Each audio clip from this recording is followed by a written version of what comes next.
Hey y'all. Hey y'all. Listen, check in with me. Check in with me. Today is what? What's today, y'all?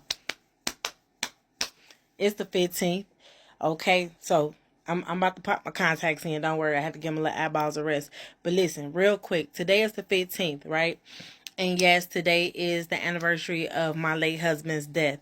But if you've been on this journey with me, this journey has not been to make you sad. It has not been to make you mourn for me. It has not been for that. This journey has simply been to encourage you, married people, first off. Secondly, people that want to be married, okay? To literally appreciate every part of your partner and what they bring to the table for you. Okay, that's what this whole journey has been about. This whole journey has been about showing you the other side of marriage. Because even though he is not physically here, I have been learning different parts of why he did, and I'm speaking about my late husband, why he did the things he did for me, why he made the sacrifices he made for our marriage, why he was the head, okay, and why I followed him. Hear me when I say this. This journey is not to, it has no negative connotation to it, okay? I want to be real clear. If you are at your first year, I know how that feels. I remember that. If you're at your 5th year, I know how that feels. I remember that. If you at your 10th year, I made it there and I know how that feels. It's a lot, but it's also levels. Okay? And if anything, I hope and I pray that my transparency encourages you to want to do more or to do better and to change cycles. Because the greatest thing I have learned about being married to that wonderful creation that God made just for me was that as a millennial, we are not taught marriage. Okay, we are not taught how to stay married. We are not taught how to be in a marriage. We are only taught to get married. Hey, get married, have babies, get married, have babies, that's the only thing we're taught. That's the only thing instilled in us. We are not instilled how to communicate properly. And when you communicate properly, it's not just what you do and what you say, it's what you hear and what you comprehend. We're not taught that. We're not taught to listen to our partners at not just what they say, but what they don't say. We're not taught to hear between the lines so that we can actually be an effective partner in the marriage. Okay, now for us girlies, and again, this is marriage in general, but I have to be directive for us girlies that's in church. We're not, and we were not always taught the full dynamics, and hear me when I say full dynamics of a Proverbs wife. Because that's the first thing everybody want to say. Oh, you got to be a Proverbs 31 wife. What happened to the First Corinthians wife? Oh, you don't know? Okay, go over to First Corinthians and read chapter 6 and chapter 7. Okay, so that you're clearly understanding that when your cousin that didn't have a good marriage be like, girl, you ain't got to do that, girl. You do like this, and you make him learn. No, because once you take yourself over to First Corinthians 6 and 7, and then you get convicted about what you cannot do with your husband, then at that point, okay, follow me as I go. Okay, and then us seasonal wives, because once you become a seasonal wife, seasonally is literally hitting that 10-year mark. Okay, now me and my late husband theoretically have been married for a full 12 years.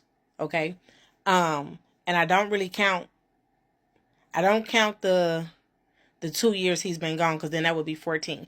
But so let me be clear. I only really count the 10 because the first time we got married, I made choices. I made mistakes. If you need to know what that was, go back to some later videos or earlier videos to get that part of my testimony, right? But to make it real quick and short. So when we got married that second time, I really officially kind of count from there without having to have a whole lot of back and forth about it, right? Needless to say, once you become a seasonal wife, now you got to be a Titus wife. I'm still in the Bible. Then you got to become a Titus wife, because now it's our job, the seasonal wives, to help the now wives understand that no. That's not how that goes. Yes, men make their choices. Yes, men make their mistakes. Yes, men are also learning. Here's the thing. You're not perfect, neither is your spouse. However, but when you come together and become one, you become perfection. You are what God had placed and set aside to become the perfect marriage in your situation. Because everybody needs a light. Your marriage may just be the light for your family and his family. Your marriage may just be the light for your mom and his mom. Your marriage, okay, that's what I'm saying when I say, let me put it like this. My mother-in-law was married 5 times. Okay. And that's her business, but I'm making a point. My husband, my late husband, instead of him feeling some kind of way about it, he made it his business not to do it. You right? Because like your parents teach you 2 things, right? They teach you what to do and what not to do. So in other words, if she don't know she taught him the levels and the values of stability and forgiveness. Right? Because without being able to forgive, then you never are able to fix problems. So because we operated in forgiveness, that means we had to both shut our egos down. You hear me say both? Both of us had to shut our egos down. Both of us had to stop. And I went and I had got counseling for myself. My late husband had counseling for himself. And then once we was at different places in our marriage, we had counseling together. And we had counseling about different things. So let me encourage you even in that. I'll make another video though. Right? So, because today is the day. And I feel like today is the day I'm going to give it to you. Okay. Now, here's a real cool fun fact, right? Again, knowing that you're a half and he's in half, and you become a whole with Christ, right? Man, listen, my late husband was a worshiper. And I'm a praiser, right? Like, but when you go to church, what they say, let's have praise and worship.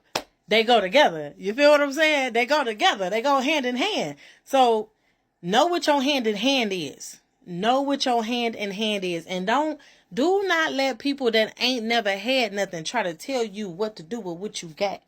Okay? Don't do that. Don't do that. Don't even be like, well, they been married 15 years, so maybe they right. Let me tell you something. That has nothing to do with nothing. Numbers has nothing to do with experience. Okay? That is the pure difference between being married and having marriage. That is the difference. Okay? Because anybody can tell you something they did, but if they can't tell you what they learned from, that's your discernment key right there. I don't know how to figure it out. Are they telling you what they learned from? Or are they telling you what they did? Or are they telling you what they wanted to do? Okay. Because let me tell you something. After me and my late husband's first child, we had a stillborn. Our first child was a stillborn. Okay. That did something to us. That brought us to a really different place. And then we got with God. We dealt with it. God dealt with us. We were operating in a place of forgiveness. We got pregnant the second time. We had a miscarriage. We agreed together. If it's for us, it's for us. But we won't lose the love that we have for each other or for God because of that situation, those situations. So you got to know where you be at with your partner and what your partner got for you and what you got for your partner. Because what God has called together, let what? Say it with me. No man. Okay? Let no man. Remember, you are part of that conversation. So don't let you be a problem in your marriage either. Man, listen, y'all. This is Progress of a Widow. Okay? RAM Lifestyle and Podcasting. I promise y'all, I got something to say all day. Only if you want to hear it though.